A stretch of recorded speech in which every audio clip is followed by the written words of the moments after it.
Change sensitive content settings on Twitter.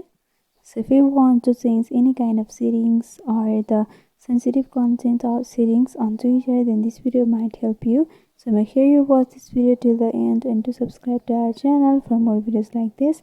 Now let's get into the video. So right now I'm at the home page of Twitter, from where you will be able to explore the various tweets.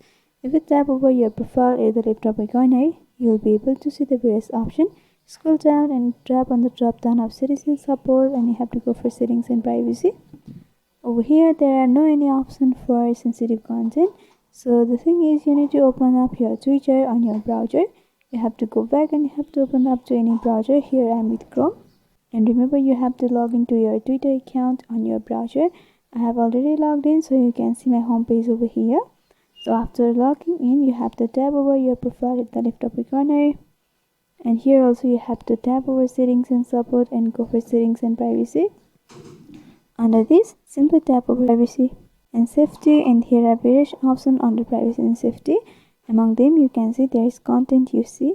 If you tap over there, you will be able to see display media that may contain sensitive content with a box, which is right now not selected. So if you want to display media that may contain sensitive content, then you can check mark over here, and if you don't want, then you just can leave as it is and you can go back. And with this you will be able to change your sensitive content settings on Twitter easily.